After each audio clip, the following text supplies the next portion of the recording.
E o Delgatti, afinal, virá no dia 17 ou não virá? Qual é esse caminho que pode colocá-lo sentado ali, contando o roteiro que a gente quer ouvir? Olha, o hack vai ser, quinta-feira está marcado. Ele só não veio nesta quinta porque ele está preparando também para fazer uma delação premiada. Ele quer fazer a delação premiada antes de ir à CPMI, ou pelo menos fazer o acordo dessa delação premiada, para que ele possa falar na CPMI, até para ele não perder a oportunidade com a justiça, ver os termos que teria a delação premiada. Mas então, nesse sentido, adiou-se uma semana. E estamos esperando ele na quinta-feira. E pelo que eu sei, pelo que eu vi aí, inclusive na imprensa, ele tem coisas bombásticas, né?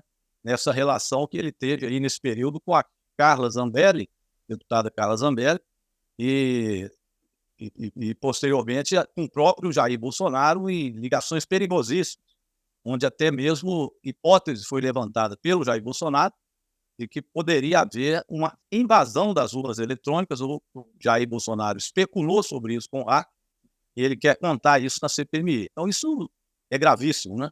É claro que a delação premiada pressupõe provas também, por isso nós estamos muito ansiosos de escutar o hack.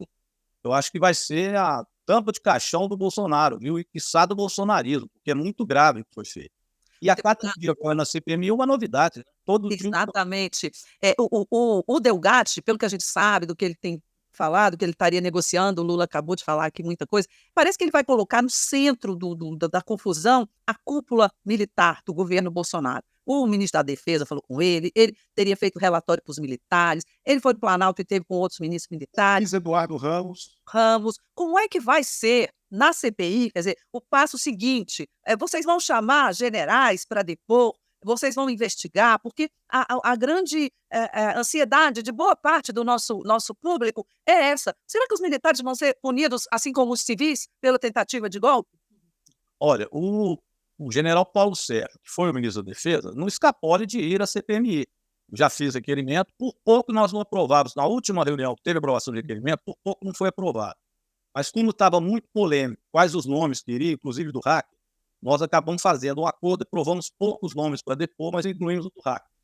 Com essa revelação de que ele esteve no Ministério da Defesa e que ele teria escrito, inclusive, aquelas indagações que o Ministério da Defesa fez ao TSE, tentando dar um ar técnico para os atos golpistas, né, de questionamento da urna eletrônica, isso, a revelação dele nos levará, com certeza, a convocar o general Paulo Sérgio. E, a partir dele, eu acho que outros generais que também entraram nesse processo de golpe. É o general que estava no quartel-general em Brasília, no quartel-general em Brasília, e lá não permitiram nem que fossem presos outros. Houve toda essa denúncia de como que eles protegeram os golpistas que estavam lá em Brasília. Tudo isso nos levará também a fazer investigação para esses que no Exército tramaram o golpe.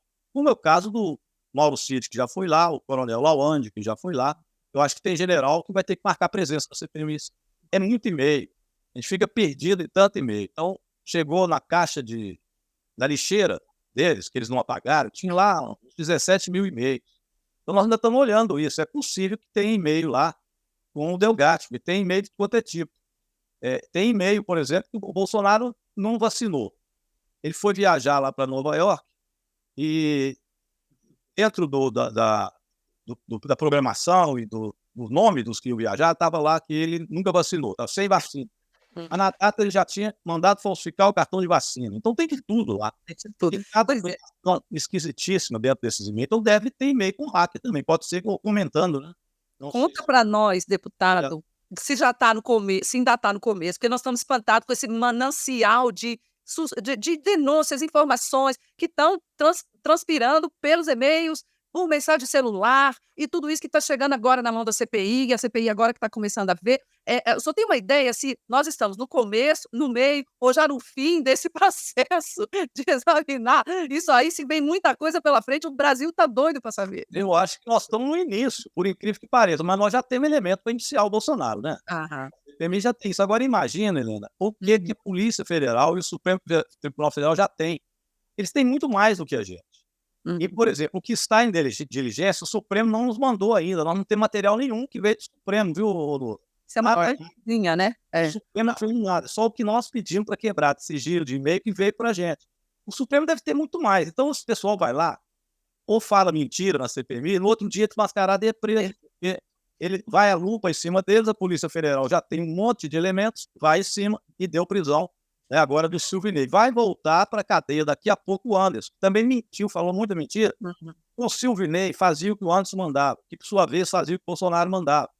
Então o Ministério da Justiça arquitetou essa tese golpista no segundo turno, de não permitir os outros votarem, e o Silvinei, que hoje passou mal, né, foi lá mentir, lá no geral passou mal. Ele executava o que foi mandado, mas aquilo foi arquitetado no Ministério da Justiça. Nós já temos provas de que aquela reunião existiu, que o Anderson Torres sabia daquela reunião, que ele arquitetou tudo, então ele está falando mentira. Daqui a pouco a mentira vira contra ele. Então o Mauro Cid ficou lá, ficou calado, não quis falar para a Jandira nem quantos anos ele tinha. E ficou calado, saiu calado. Depois veio aquela enxurrada de piques do Bolsonaro reclamando que quebrou o sigilo dele. Não foi o sigilo do Bolsonaro ainda. O sigilo do Bolsonaro ainda não foi votado. É outro.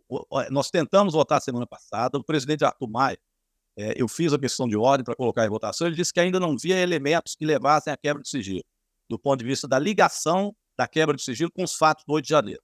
Não concordo com ele, mas ele justificou e disse que isso poderia, no futuro, vir a colocar em votação. Eu acho que o futuro já chegou. Porque de repente vem a notícia, que vieram também nos documentos, de uma série de recibos onde a primeira-dama recebeu R$60 mil em 11 dias. O dinheiro da conta do Mauro Cid, que foi para pagar as questões pessoais da Michelle. Você vai olhar as joias, descobre que ele tentou vender as joias nos Estados Unidos. Para que ele ia vender joias nos Estados Unidos? Por que ele tentou pegar essas joias da Michelle lá na alfândega? Hoje também vi aí pela imprensa um e-mail também, onde o Mauro Cid dá a ordem para o tal sargento ir lá na alfândega buscar a joia e solicita essas joias lá do superintendente da Fazenda, lá, da alfândega, e também dando essa ordem lá. Então, veja bem, isso tudo era elemento também para acúmulo de riqueza nessa tentativa golpista.